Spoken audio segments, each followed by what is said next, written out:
and gentlemen. We're back with another episode and of Facts Not Feelings Friday, and we have the one and only George Nene. Thank you so much for being here, George. Tell us a little bit about you. For those, most people probably already know you, but for the very small fraction of people that don't know you, tell us who you are, what you do, and how you got Sure. into this industry. Yep. Thank you, Brooke, for having me, and glad to share. Got in the car business in 1993. So in 1989, two of my older brothers, I'm the youngest of seven kids. Two of my older brothers started a business called Dealer Specialties. It got very, very popular. They hired me in 93 as the first employee. They were still working their day jobs. We franchised from 93 to 2000, covered the country with Dealer Specialty franchisees. They sold the business to Trader Publishing and retired. I stayed on. Trader over the years began making acquisitions in CRM, DMS, websites, digital marketing. I was fortunate enough to run operations for digital marketing and CRM and Dealer Specialties organization until August of 2017 when I left to start this business. And over the years, by the way, Trader became Dominion, so that's all the same entity, but learned a lot, got some great experience, but wanted to do my own thing, and then that's what I did. Fantastic. And then you started Generations Digital. I know you've had it for a while now, haven't you? Yeah, August of 2017. Yep, that's when we started. We hung our shingle out there and began talking to dealers and trying to carve out our space. Fantastic. And then you have multiple books out right now. You just brought out your new one just recently, correct? Yes, a car dealer's guide to Google Business Profile. So this replaced the old red book, the Google My Business book, but it was also almost a rewrite with all new content and just trying to make sure it stays relevant. But it's on Amazon, and it's a great resource for any dealer who wants to dial in their Google Business Profile. Fantastic. We'll make sure we drop the link in the video here below for everyone. Check it out for sure. I mean, we're talking to a person right now that has got not only a wealth of knowledge, but especially in this area. If you don't already follow him, make sure you do. We were just discussing earlier before we hopped on here just how great your posts are. And I know personally, I take so much from them. And I love anytime you do posts, 'cause I'm like, oh my gosh, it just either reinvigorates my love of what we do, but also like, oh my gosh, I didn't think about it from that angle, or I got to remember to do that, or add that report is my favorite. So from me, thank you so much. And if you if you don't already follow him, please make sure you do, because he's a wealth of knowledge. Thank you, thank you, thank you. Thank you. We were talking earlier also about paid search and just how it seems so daunting. And there's one thing about Google Analytics, people in general, like, oh my gosh, it's so scary. It's a foreign language. And then you get into paid search and people's heads explode. Talk to us a little about how, you don't have to be so scared off by it. Yeah, but paid search, most folks know what it is, right? So it's for Google and a little bit for Bing and other search engines. It's the paid ads that appear, for keywords that the consumers may search on. It is by far the areas of biggest waste for every dealer. We've taken on two small additional new dealer groups since the first of the year, and both of those just had a number of different areas in paid search to pay attention to. And so there's a number of different categories for paid search. There's new cars, used cars, fixed stops, dealer near me, brand. Used cars is usually an area we like to completely eliminate. When you look at used car paid search campaigns, they tend to perform very poorly because it's so hard to match your content, your vehicles, to the searcher's intent. New cars today, with such a shortage, we're advising dealers, if you don't have at least four of any specific new car in stock, to stop that spending. So those are the big examples. But there is no other investment, I think, where the dealer writes a check and really doesn't have a good method for measuring success. And we can talk about how a dealer can do that. But paid search is so unique. You're literally giving a 20-something-year-old person who just started in digital a blank check for $8, $10, $15,000 and hoping that they buy the right keywords from you. And if they don't, you may not get the reports to be able to see it. And so it's just a huge area of concern for dealers. I think if you couple that with the new framework that's going on with Brian Pash and everything, I mean, there's so many different avenues this can go. I had a discussion earlier this week of just how we get so caught up, especially in our industry, that Google's how long it takes for Google to learn the learning machine, right? So it's not 10 days, it's not 20 days. I mean, it takes a while, right? So by the time you get something, and once again, we're in the car industry, so it takes a while for us to get our incentives up. It takes a while for us to get the offers to our ad agencies. So the time you get everything, it just takes a while, and then all of a sudden, boom, we're on to the next month.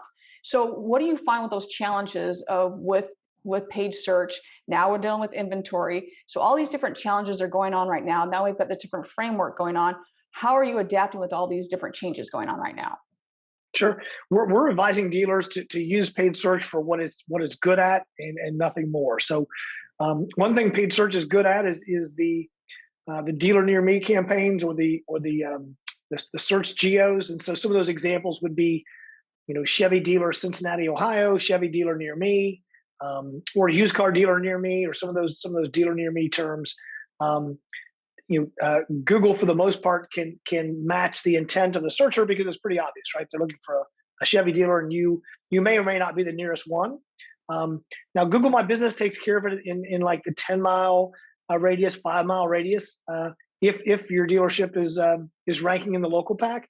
But beyond that, and areas sort of a donut, right? So if you put a 5 to 10-mile circle around your dealership and say, okay, my Google Business profile will take care of those listings, but I want to win from 10 miles to 20, or 10 miles to 30 miles, the dealer near me where my competitors may be showing up. And there's a number of different new products. Google local search ads are out, which offer a way to be able to show up on the map pack and to show up in Google Maps. So that's pretty exciting. But that category is really important, so I would stay on that. And then brand. A lot of people think dealers are silly to buy brand. And I agree, you're silly to buy brand, except for a couple situations. One, if your brand name is a geographic term, so if you're Middletown Ford, you have to buy your brand, right? Because it's really part of your search geo campaigns you're running. But also, if you have a savvy agency who can get your cost per click for brand below 20 cents, below 10 cents, below 3 cents, and in the latter case, be able to buy every click in the market for $50. Would you do that? I think most dealers would, right? To be able to make sure you show up at the top of the search with your paid ad, your Google Business product profile, your organic listing, and never have to worry about competitors for $50. So that's our advice, right? If you can get that cost per click for branded down there, then get your impression share super high. Couldn't agree more. So on that same thing, we deal with, as we know in our industry, people that are and agencies that will try to. We're going to use the word vendor, and we all, as I'm sure you've heard me say, there are vendors and there are business partners, and you have vendors that will say, well, this dealership doesn't know what they're doing, so we're gonna take them for a ride. Or we're just going to let them. We're just going to buy their name, and hopefully they're not going to know. And well, look at what you're doing. You're just buying your name. Oh, look at all this stuff. Look at all these things we did for you. Well, you bought your name, and your city is not in your name. We're just going to have you buy your name, and we're going to drive that cost up. And it's doing absolutely nothing for them, as I'm sure you know this. So you walk in. How do you combat that? I know this is obviously a very softball question for you, but Sure. I know we get asked this so much. And there are still people out there, still agencies, there are still consulting groups out there that will say, oh, you need to buy your name, you need to buy your name. So how are you combating that? Our first approach is around paid search is to get to the 30,000 foot level, to the strategic level, and just say, what are we trying to accomplish with paid search? And so breaking it in, for me, it was those 5 categories: branded, dealer near me, new cars, used cars, and fixed operations. And just, and once you do that, then for the branded keywords, separating branded from non-branded, and look at cost per click for both, and make sure that your average cost per click for branded and your cost per conversions for branded are kind of scraped over in one side. When we report on paid search for dealers using Data Studio, branded is its own world. We look at those cost per conversions; they're wonderful. If they're cheap enough, and then really success for a paid agency is all about how well they do on non-branded category search. Exactly. And I want to circle back. Right before we got on here, you were talking about Excel sheets and how even if someone is not familiar and super familiar with paid search, you can just take an Excel sheet. Will you go over that one more time just to break it down a little bit?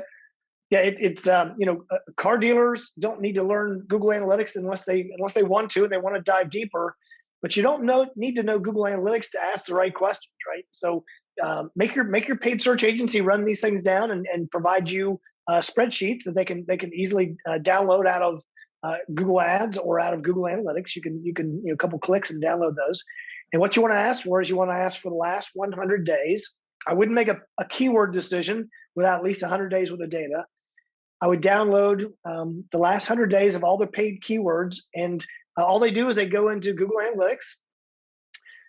You go into acquisition, and then you go into Google Ads, and then have them click on search queries. Don't have them click on keywords, and I'll tell you why. Click on search queries first, because you can add a column to search queries. And adding a column in Google Analytics is called a secondary dimension. You add a secondary dimension for keyword.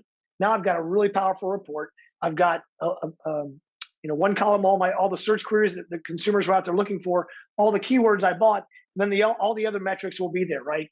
Time on site, pages per session, any goals you want to have tracked.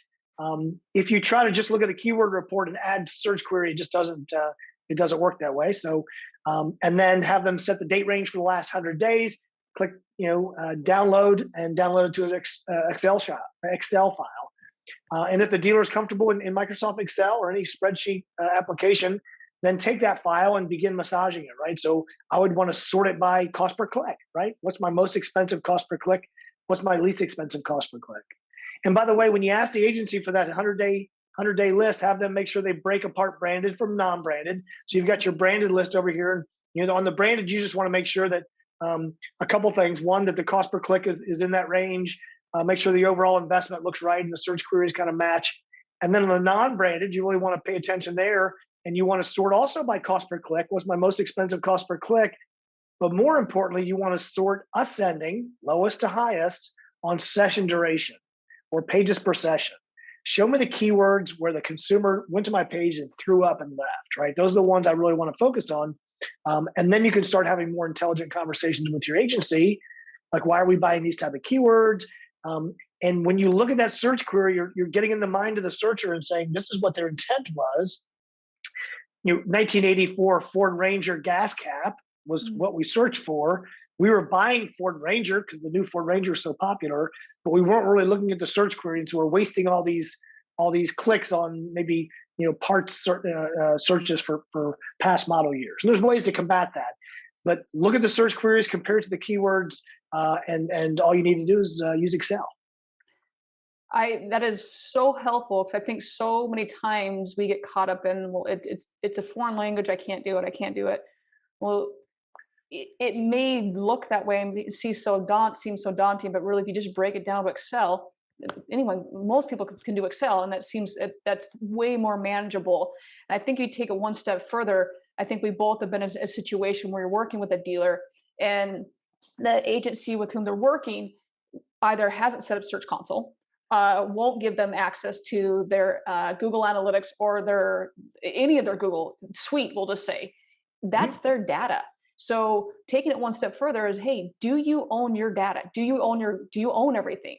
So if they're saying, well, we can't give it to you, or you can't have access to that, that's a whole other bag of worms. And so asking for this information also then puts them in charge and puts them in the driver's seat of saying, hey, I'm also inspecting what I expect out of you.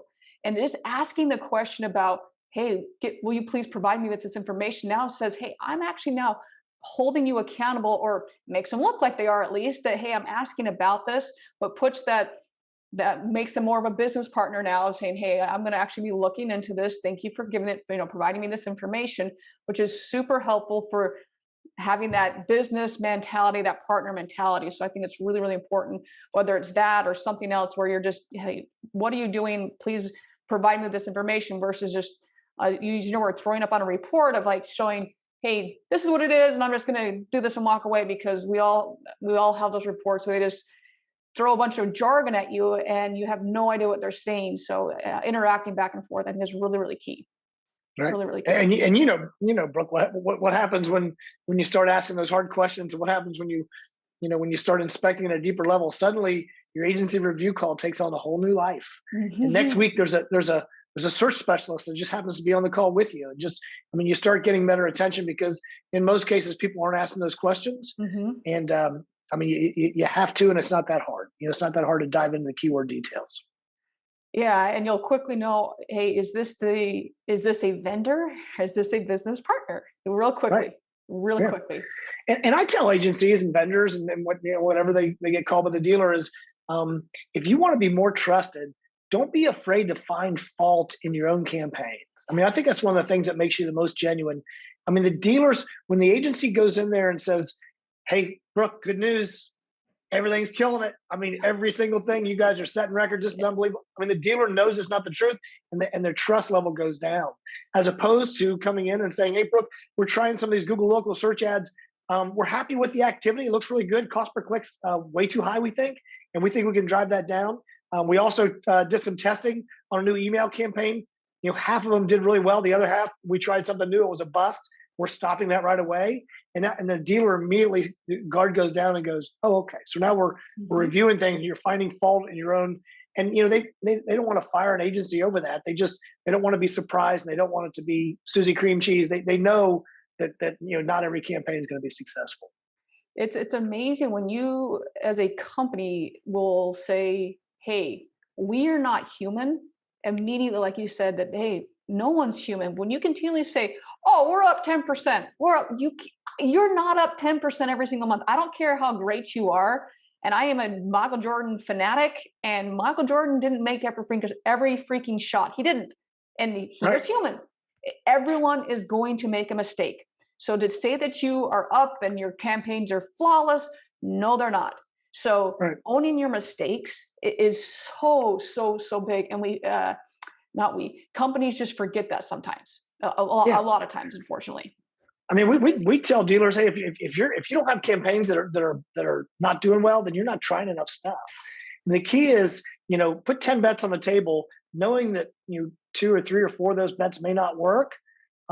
That's okay. We're trying new stuff. We're split testing. We're experimenting. The Mhm. key is stopping those as soon as they, you know, 2 weeks, 4 weeks, as soon as they start showing that they're not going to perform well, stop those, but then put down two or three new bets, right? We got to be trying new stuff and paying attention to the data and let that kind of guide us. It's so true. I mean, there's a reason why you have A/B testing. One of them's not going to work. That's the whole point. Is that one's going to succeed and one's going to do better than the other. Yeah, it's for whatever reason. I don't know if it's that human element that we want to. And I'm definitely a perfectionist. I know I am. I also know that hey, something's.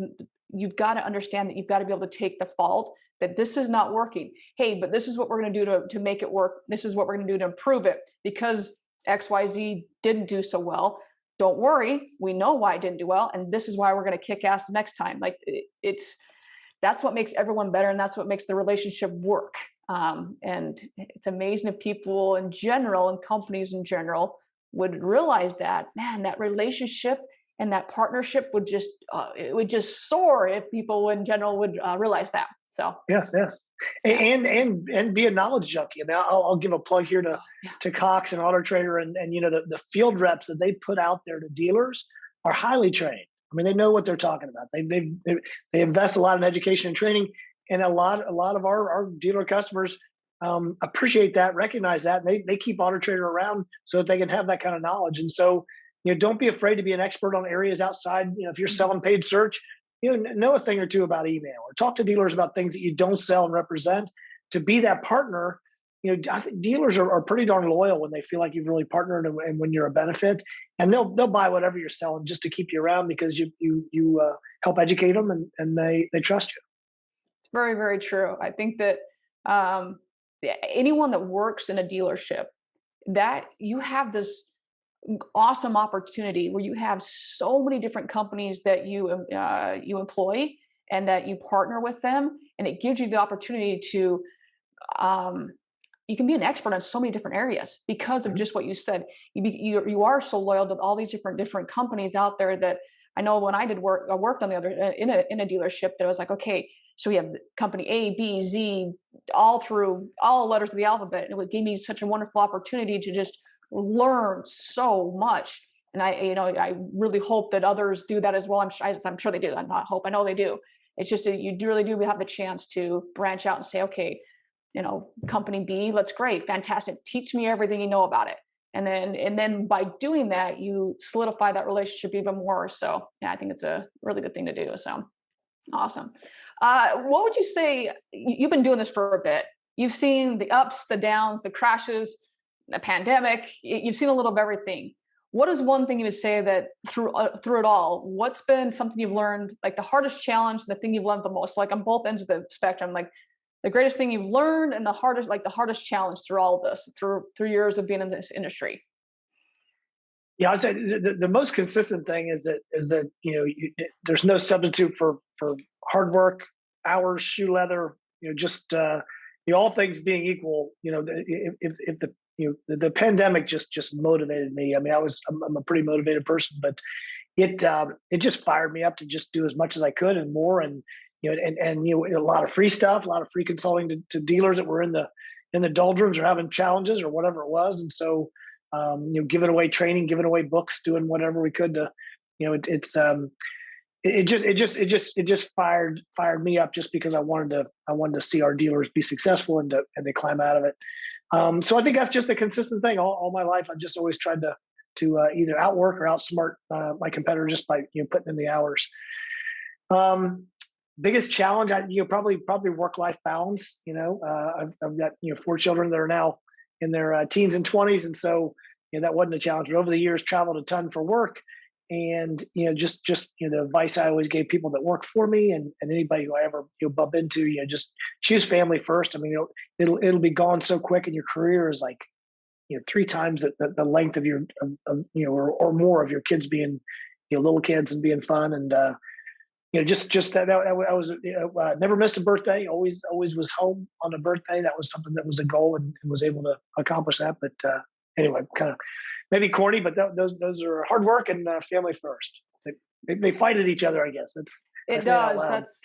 Yeah. It's my younger brother is a serial entrepreneur, and I have idolized him so much for many reasons. But one of that is the work-life balance. He is very much been just always pleading. He's like, Brooke, you've got to learn the work-life balance. You've got to learn this, work smarter, not harder. And it wasn't until I finally made this transition into the entrepreneur world that I was like, okay, I think I'm starting to finally get this, that you don't need to work the 16-hour days, 7 days a week. You don't need that. Like, there's no reason to do that. I mean, you can, but is it really that healthy for you? No, it's not. And so I applaud you for doing that. And then not missing a birthday. I mean, that's not an easy thing to do. And so, yeah, it's not corny. And not easy, but behind the scenes was my wife all those years, raising those 4 kids and being a stay-at-home mom and doing all those things. So she allowed that, and being kind of a bellwether to me to not be afraid to say things like, hey, we don't work for you, or why don't you close up your laptop and go give the kids a bath or whatever it was. So good guidance and feedback. And it really is a partnership, and this is any industry, and especially when you're an entrepreneur, having that incredible wife that is there to hold down the fort, keep you steady, keep you on the track, to be like, just like you said, hey, time to put the laptop down. No more. You got to focus on the kids. So kudos to her. Yeah, I don't know how single parents do it, but it's not enough hours in the day. Yep, I 100% agree with that one. So once again, a couple of questions here. I like anyone that comes on and is a guest on the Facts Not Feelings Friday. I like to ask a couple questions. So we're just going to run through these. Sure. What is your favorite thing to do? Yeah. So I like speed round. Yes, speed round. But going back to the work-life balance, we get so caught up, and I speak from experience. I'm a massive fault at this, and it took me finally branching out and say, okay, you've got to focus on things outside of work. And so that's why I like to do these, is to get outside of we talk shop. Okay, let's get outside of the shop portion of it. So outside of work, what are your favorite things to do? What are your hobbies? What do you do to unwind? Yep. So kids and hanging out with kids and playing with kids and going to sporting events or fishing and those things for sure. Golf, a little bit when I can. I love to build and create things. So I love to cook. I like to play music, and just started building I've always wanted to build a guitar or build guitars, and so I started building a ukulele. So that's down in my basement. So that's getting a big kick out of that. But I love to try new things and conquer things that sound interesting, and so it just keeps life rich. That is awesome. That is so cool. Very, very cool. All right, next one. Favorite vacation spot, or if you don't have one, if any place you got a round trip ticket, where are you going? I'd say Destin, Florida. That's just Nice. we had some of the best kids' vacations down there. My brother Mike lives down there. My dad lived down there for a ton of years. Just great restaurants, great fishing, great beaches. There's just all of our favorite things are there. Okay. So, do you have one? It's kind of a workish question, but throughout what you do, how are you? Things you battle of saying, okay, this is distinguishing between facts from feelings and everything that you do in your world throughout what you do. Yeah, and I'll take a stab at it. Probably just evaluating people and evaluating, separating the facts from the feelings. And you use some facts. You used um, when I used to hire a lot of people and hopefully train people on how to hire people.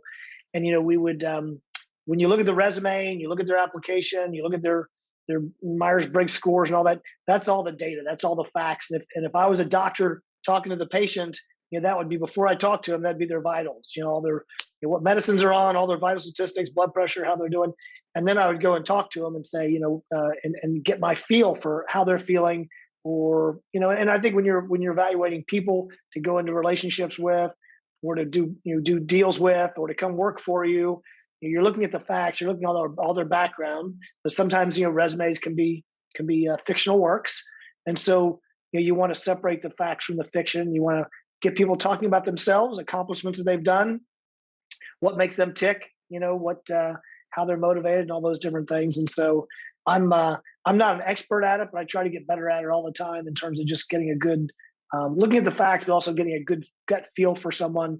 And do I want to work with them, and do I trust them? That's a really good one.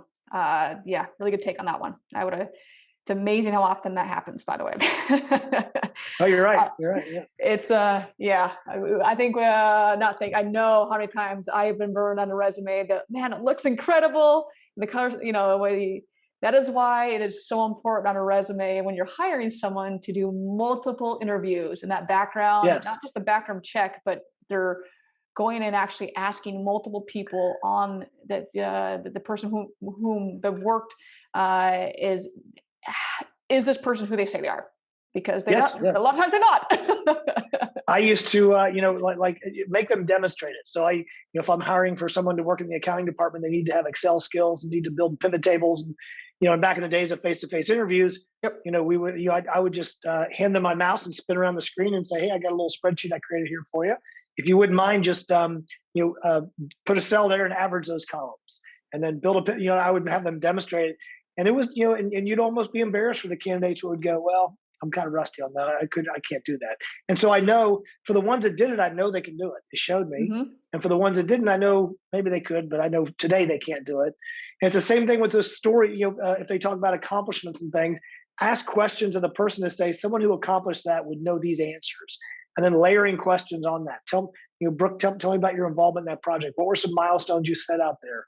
Did you can ask enough questions that the phony will stumble on those details, and it's probably how police do it. When they're trying to get stories, but make them demonstrate or make them tell you details about it. Yeah, it's so key. And it's yes, I'll just yeah, cha-ching, check mark, yes on that one, double check mark. Okay, so going throughout, you're obviously a disruptor in our industry in a good way, disruptor. So what have been some of the hardest challenges and stumbling blocks and some of the lessons you've learned to be where you are now and to be as successful as you are now, going through and being that wonderful disruptor in our industry? What are some of the lessons you've learned? Oh, it'd be an endless number of lessons you learned. One of the biggest challenges I think is trying to let agencies, vendors, providers, whatever, know that our goal is not to get them fired, but to just be another set of eyes and be someone who can potentially maybe give them an idea that could make them better or smarter or help the store.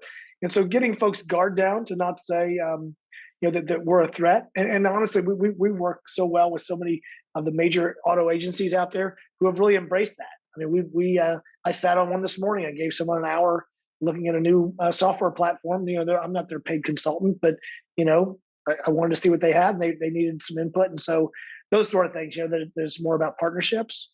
But yeah, if I could do it over again, I'm sure I would have done a lot of things earlier or faster. But I've been blessed. I think that's the common theme is, you ask, because the next question I had on there, I think you just answered it was, what advice would you give to your younger self? And I think you may have just answered it with doing this younger or do it faster. I don't know, but yeah, save money earlier. It's the advice I give my kids and young people is just, the rule of 8 says that any money you have invested every 8 years doubles. If you put it in the Vanguard 500 or some boring mutual fund, which is great. That's what I do. And so, young kids have something I don't have.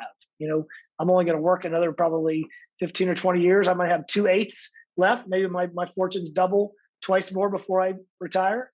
But, someone who's in their 20s, has tons of eighths left, right? So, deferred gratification, saying no to a BMW today and saying yes to, more powerful retirement when you're in your 40s and 50s. Use that time value of money and save. I'm a good saver now, but if I could go back and talk to my earlier self, it would be to save even more. I was working at a short time for an insurance company back when I was, before I got in this industry, I worked with Broadway shows as their athletic trainer and the company management. And Nice. in between tours, I had like 2 months where I was off tours. So I was working with an insurance agency with an insurance agency, and same thing. I mean, it was like 20 in my early 20s, and it was a family friend. He just goes, "You need to start investing now." And I remember thinking, and I'm young, but as we talk about, I go, same thing as you need to invest now. And I just go, so we start doing the math. I go, you're right, I do. And once again, you're a kid at that point. You're a kid in your early 20s, and you don't quite understand it until you start looking at it. And if you can hold to it, oh man, it pays off in dividends later on. So very, very good advice. Very, very good. Hide it from yourself. Yeah. 100%. Put it in a bank, some account that you're not going to touch. Don't even think about it, and just let it stay there. Do not touch it. Do not think of 401k. All those, don't touch it. All those penalties on 401k are in there to protect you. It's a good thing those penalties. Yes. Leave it in there. 100%. 100%. Okay. So we talked about that. All right. So what is your favorite car? So if you could have any car, what is your favorite car? That's just such a tough one. I've ones I've owned. I mean, I've loved, the 80s RX-7s with the rotary engine. Those are one of the funnest cars to drive. I've driven old microbuses from the 60s. Those are incredibly fun to drive, big giant buses with the engine in the back. I don't know if those would be like my dream car. I've never owned a Mercedes, so I think that's probably one of my next cars. But if I were to have one, I think it'd be a mint condition 84 RX-7 5-speed. That's a very good choice, my friend. Very good choice. I'll sign off on that one for sure. You ever driven that rotary engine? They redline at 7,000 to 8,000 RPMs. Yeah. Which is normally it's like 4 or 5, and so they are just a blast to drive. And you can get them. You can still get them for like $10,000 in decent shape, $10,000-$15,000. But that'll definitely be a classic 20 years from now. That's phenomenal. Yeah, remember I was gonna get we had a GTR on the showroom floor a while back, and I was in there visiting a dealership, and I've had a corneal transplant, and so there's certain things I can't do to G-forces, and it will pop my stitches and whatever. And so I've asked my surgeon so many times that because I always wanted to go skydiving, and he goes like, Brooke, no, that pops the stitches in your eye. You can't do that. And I asked about something else. He's like, okay, let's just make a list that anything that you want to do, you can't do anymore. Like you can't do contact sports, you can't do this.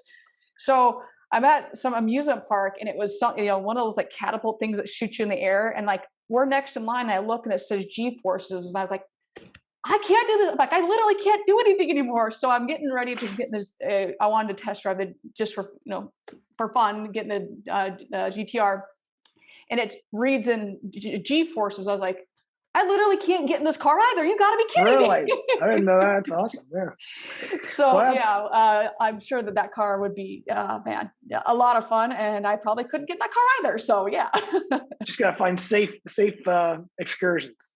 yes, Low yeah. velocity, Yeah, low you know, altitude. There's I plenty. always There's find plenty. little workarounds. So I always have to keep reinventing myself. You just always Wine find different. tasting in Napa. No G's. No Yes, G's there at all. yes, that's perfect. Perfect. You just walk on the beach, have some wine. Life is Yes. good. It's all good. All right, last question. If you could have lunch with one person, who's it going to be?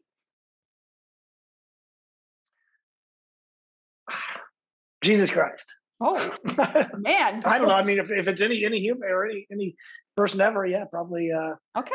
or maybe Oh gee, on Confucius that. or some major person to give me some spiritual wisdom. But All right. I think that'd be the answer. If not, maybe Ronald Reagan, Okay. or Mike, maybe drop on that one. maybe my grandfather who I never met. There's probably tons. There you go. Those are the first people I'm asking for in heaven. There you go. Yeah, that's yeah. Mine would be my mother. So yeah, my mom. So I'm right there with you. Yeah, I'm gonna say mic drop on that one, dude. So that's a good one. Very, very good choices on those ones.